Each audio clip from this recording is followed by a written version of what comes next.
Today we have a story about something that should never be forgotten, a mystery so haunting that historians still whisper about it in hushed tones. This is the account of Thornfield Plantation in rural Virginia, 1860, and the Christmas morning when 300 enslaved souls simply disappeared, leaving behind nothing but their shackles in perfect rows across the frozen ground. If you enjoyed this story, consider subscribing and becoming part of our community. Where are you watching from? Let us know in the comments. We love hearing from our amazing viewers all around the world. Grace Holloway rose before dawn every Christmas morning, same as every other day. Her hands were rough from years of kitchen work, her back bent from carrying water, but her spirit remained unbroken. At 28 years old, she had known only Thornfield, its red clay soil, its white-columned house, its master's cold eyes. Master Edmund Ashford was not the cruelest overseer in Virginia, which somehow made him worse. He smiled when he punished. He quoted scripture when he separated families. He kept meticulous records in leather-bound books, documenting every soul he owned like they were nothing more than livestock. Grace worked in the main house alongside her husband, Daniel, who tended the stables.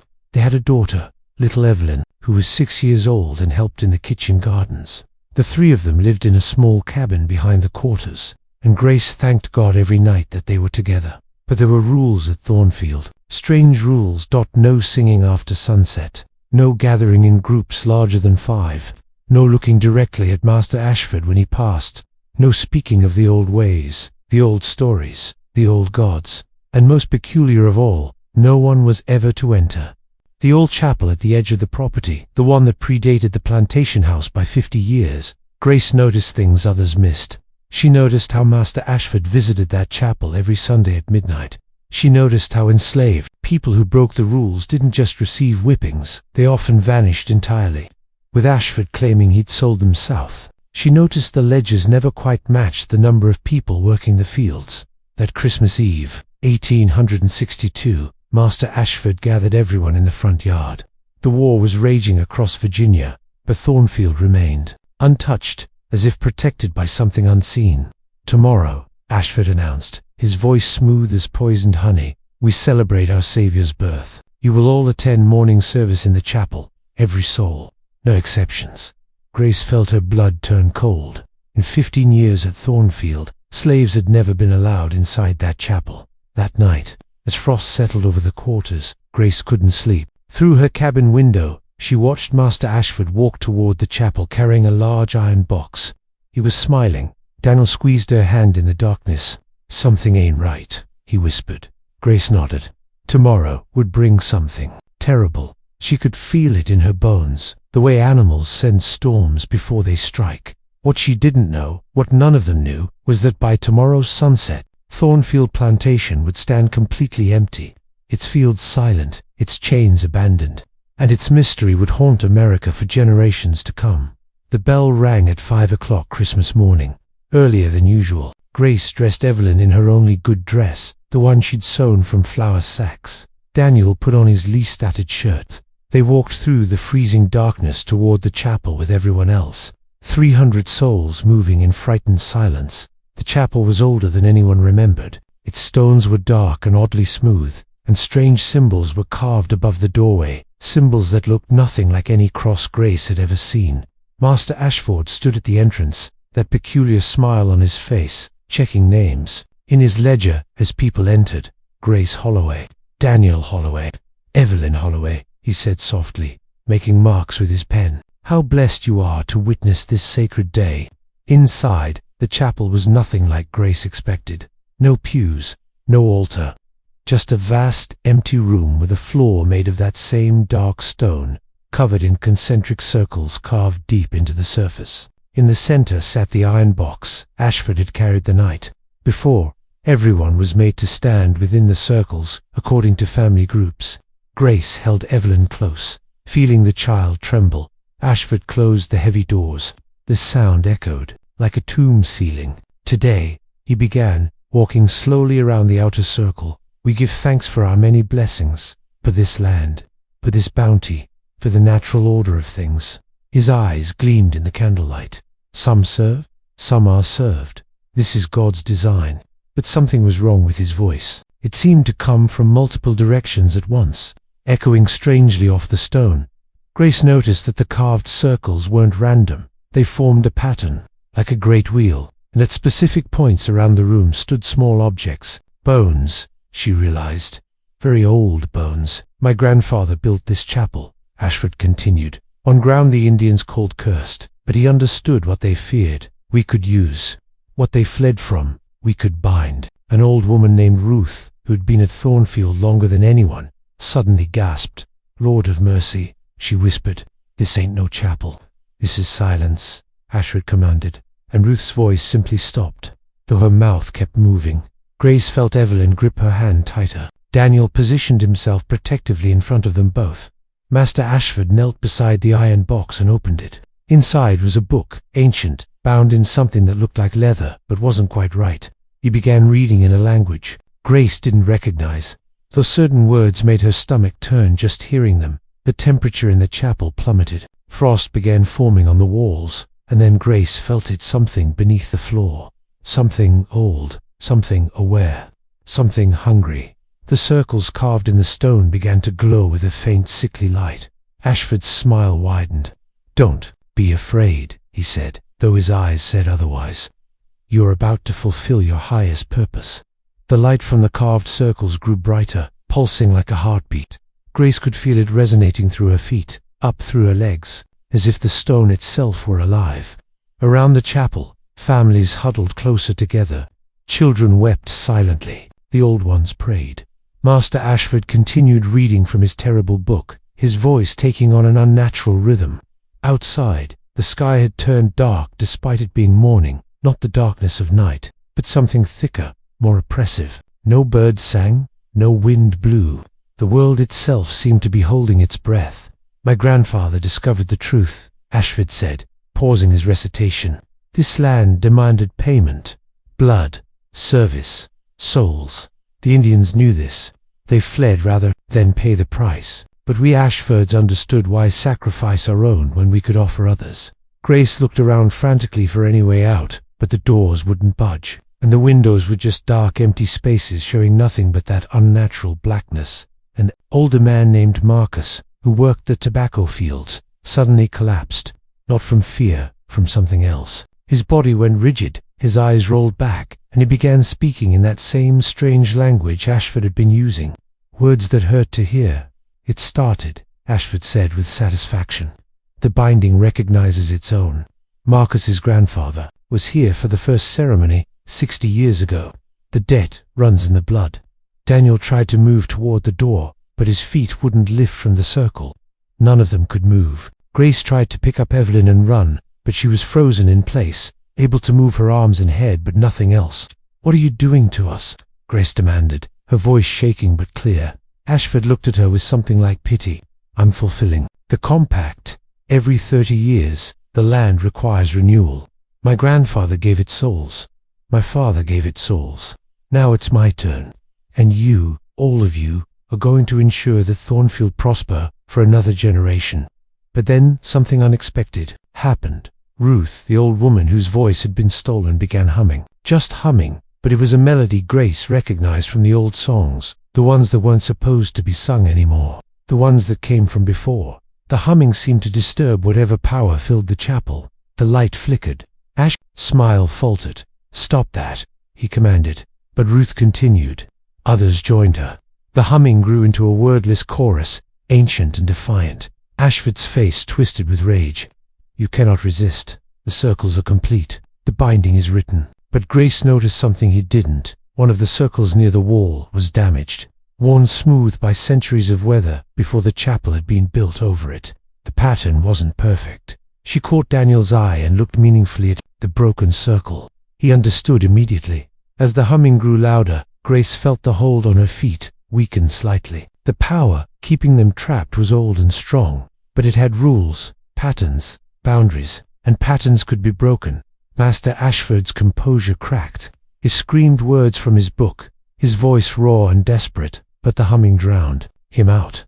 The ancient melody passed down through generations, kept alive in whispers and lullabies despite every prohibition, was older than his binding, older than his chapel, older than his cursed compact. The sickly light began to pulse erratically. Through the windows, that unnatural darkness started to shift, taking on shapes. Faces pressed against the glass, hundreds of them. All the souls who'd vanished from Thornfield over the decades, all the people Master Ashford and his father and his grandfather had fed to whatever lived beneath this ground. Grace recognized some of them. Her own mother, who'd been sold south when Grace was 12. Daniel's brother, who'd run away 5 years back. The faces were twisted in eternal anguish, trapped in that space between the circles and the darkness. You see, Ashford shouted, over the Hummy, they serve still. They power this land. Their suffering feeds the soil, makes the crops grow, keeps the Ashford line prosperous. This is the natural order.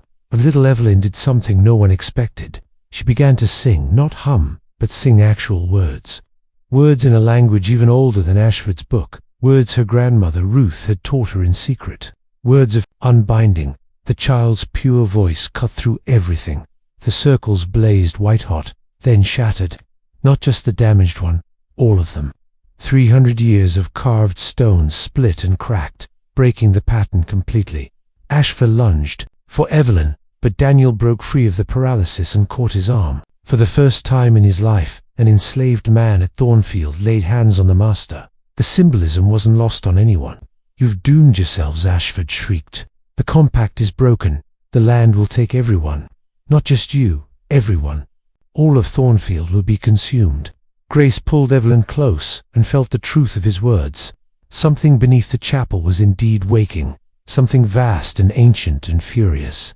The broken compact hadn't freed them. It had unleashed something far worse. The floor began to crack. From the fissures came a sound like breathing, deep and terrible. The faces at the windows screamed silently. There's always been a choice, Ruth said. Her voice finally returned. Every 30 years, the land asks. Your grandfather could have left, could have abandoned this place, could have broken the cycle, but he chose cruelty instead, chose to feed others to his greed. The breathing from below grew louder. Now the land will choose, Ruth continued. It knows who built the chains. It knows who wore them. Master Ashford's face went pale. For the first time, true fear showed in his eyes. The chapel floor split open completely. Put rose from beneath the chapel. Wasn't evil. It was older than such human concepts. It was the land itself, the very bones of Virginia, demanding balance for centuries of blood soaked into its soil. Master Ashford scrambled backward as the floor collapsed inward, revealing not a pit, but a vast expanse of that same dark stone, carved with circles upon circles, spiraling down into depths that seemed impossible. This wasn't a chapel built over cursed ground. The chapel was just the cap of something far more ancient. Something that had been here long before any Europeans set foot on this continent. These faces at the windows weren't pressed against glass anymore. They were stepping through, translucent and terrible, all the stolen souls returning. But they weren't looking at Grace, Daniel, or the other enslaved people. Their hollow eyes were fixed solely on Ashford. No, he whispered, backing against the wall. I followed the rules. I performed the rites. I gave the proper offerings. He gave nothing that was yours, Ruth said quietly. She walked forward, and Grace realized the old woman had known all along, had perhaps been waiting decades for this moment. The compact your grandfather made was false from the start. You cannot trade what you don't own. And you never owned us. The temperature dropped further. The breathing from below became words, not in English, not in any language spoken by the living. But Grace understood them somehow, felt them in her bones. The debt must be paid. The balance must be restored. The one who binds shall be bound. Ashford pulled a pistol from his coat. He'd come prepared for resistance, but not this kind. He aimed it at Ruth, but his hand was shaking so badly he couldn't steady it. Stay back, all of you. I am master here. This is my land. Your land. Your land, Daniel said, his voice harder than Grace had ever heard it. Your land, built with our hands, watered with our blood, harvested with our backs bent under your whip, and you call it yours. The translucent figures circled closer around Ashford. Among them, Grace saw her mother clearly now, Sarah Holloway, who'd sung her daughter to sleep. Every night until the night Ashford claimed he'd sold her away, but there'd never been any sale. There'd only been the chapel, the circles, the binding. Grace's mother looked at her, and though no words were spoken, Grace felt a message pass between them. Forgive me for leaving. Remember me by living. Break these chains forever. A plan was forming in Grace's mind, dangerous, but possible. That compact was broken, yes, but that meant the land was free to choose its own price. And Ruth had said it. The land knew who built the chains and who wore them. Daniel, Grace whispered. The ledgers. He understood immediately. Ashford's precious ledgers, documenting every person he'd stolen, every name he'd erased, every soul he'd claimed as property. They were in the main house, in his study. Evidence not just of enslavement, but of murder. All those people marked as sold south who'd actually been fed to this binding. We need those books, Grace said to Ruth. The old woman smiled grimly. Child, I've been stealing pages from those books for 20 years. Every record of every person he's taken. Hidden in the quarters, in the smokehouse, in places he'd never look. Then we have proof, Grace said. Proof of what he's done. Not just to us, but to the land itself. The compact was built on lies. The breathing from below changed tone. Interested now, listening.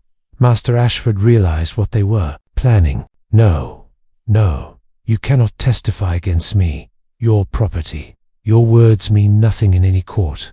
Maybe not in a human court, Ruth said. But this court is older. She pulled from her dress the pages she'd saved, dozens of them, covered in Ash's own handwriting, names, dates, the truth, written in his own hand. The land trembled. And beneath Thornfield, something very old began to render its judgment. Ruth spread the stolen pages across the cracked stone floor. The translucent figures gathered. Cliffs had their forms solidifying as they recognized their own names, written in Ashford's meticulous hand. Each page was a confession, though he'd never meant it as such. Each entry documented a crime he thought would never be judged. Martha Washington, aged 32, transferred to the binding on the 7th of March, 1829. Joseph Freeman, aged 19, transferred to the binding on the 15th of November, 1830-3. Sarah Holloway, aged 35, transferred to the binding on the 24th of December, 1850. The pages went on and on. Not sales, transfers, to the binding. All in Ashford's hand, all carrying his seal. You kept records? Daniel said, his voice filled with cold fury. You murdered us and kept records like it was nothing more than farm inventory. Ashford's pistol wavered, a maintained order, a preserved tradition.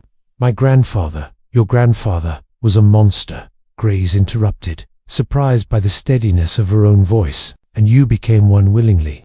You didn't just inherit evil, you chose it, refined it, documented it. The dark stone beneath them began to glow with that same light as before, but different now. Not sickly and green, but white and pure and absolutely merciless. The ancient power of the land was reading the pages, learning the truth. From the depths came a sound like grinding stone. Words formed in Grace's mind, in everyone's mind, clear as spoken truth. 3 generations of false compact. 3 generations of stolen payment. 3 generations of corrupted ground. The debt is calculated. The balance is revealed. The land doesn't want slaves, Ruth said softly. It never did. It wanted willing sacrifice, or none at all. The Indians understood you can't force a gift. Your grandfather twisted something sacred into something vile. Master Ashford fell to his knees. Please, I can make amends. I'll free everyone. I'll deed the land away. All too late, Ruth said. You've already made your choice. Every time you brought someone to this chapel, every time you wrote in that ledger, every time you smiled while doing it, the translucent figures moved as one, forming a circle around Ashford, not touching him, not yet, but waiting. Grace felt the land's attention turn to her. To all of them, the 300 living souls still standing in the chapel. A question formed, wordless but clear. What is your judgment? Grace looked at Daniel, at little Evelyn, at Ruth and Marcus and all the others, people who'd survived unspeakable cruelty, who'd kept their humanity despite every attempt to strip it away, who'd remembered songs and names and dignity when they were supposed to forget. Everything but obedience. We are not like him, Grace said to the presence, to the land, to the ancient power beneath Thornfield. We will not ask for vengeance. We will not become the cruelty we've endured. Ashford looked up, hope flickering in his eyes. But we will ask for justice, Grace continued. We will ask that the true debt be paid, not by us, who were already stolen from, but by those who did the stealing. The grinding sound came again, like the earth itself nodding in agreement. We will ask for freedom, Daniel added, not granted by any master, but recognized by powers older than any human law. The white light blazed brighter. We will ask that this ground be cleansed, Ruth said, that no more blood feed it, that no more souls be trapped here, that the cycle end completely. The requests are heard. The judgment is rendered. The price is named.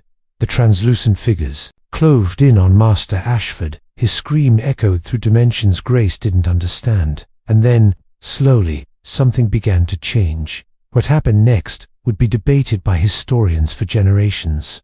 Though Grace lived it and could never fully explain it herself, the translucent figures didn't tear Master Ashford apart, though he clearly expected them to. Instead, they touched him, one after another, and with each touch he seemed to diminish not in size, but in substance, as if they were taking back what he'd stolen, life for life, breath for breath, year for year.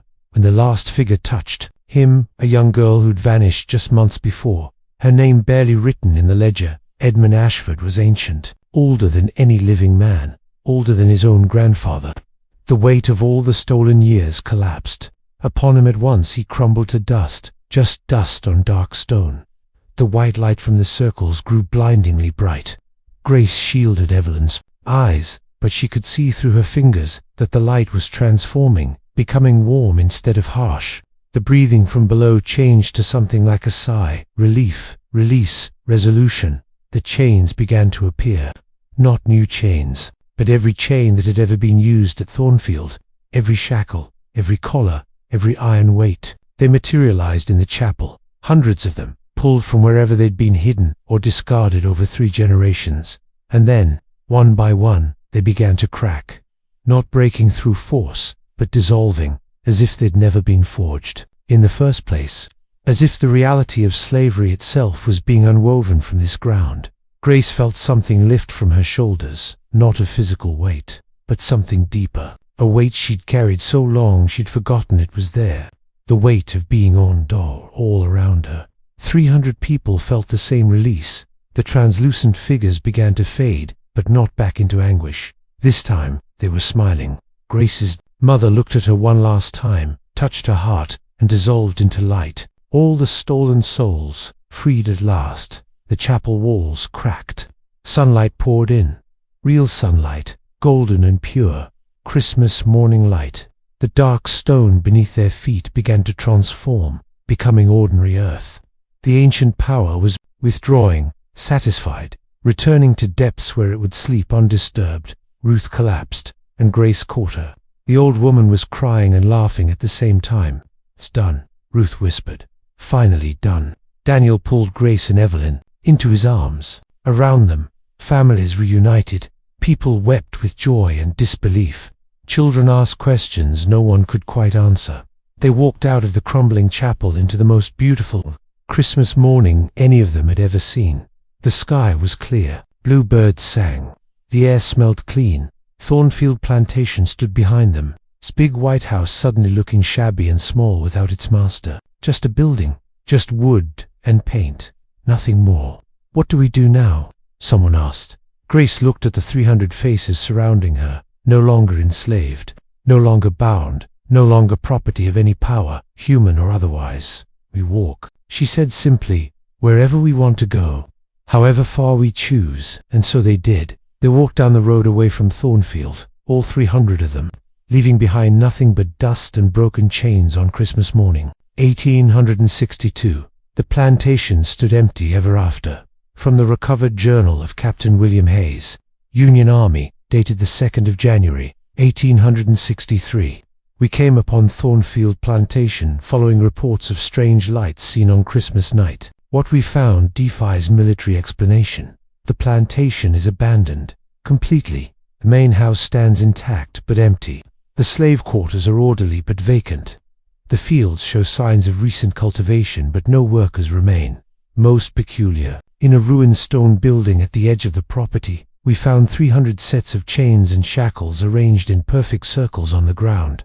All broken, all empty, as if 300 people simply stepped out of their bonds and vanished. The residents claimed they saw a great procession walking north on Christmas morning, men, women, and children, singing. Some say they were glowing with an unearthly light. We have found no trace of them. Also discovered multiple ledgers documenting the plantation's operations, including entries suggesting the master, one Edmund Ashford, was engaged in some form of dark practice involving the land itself.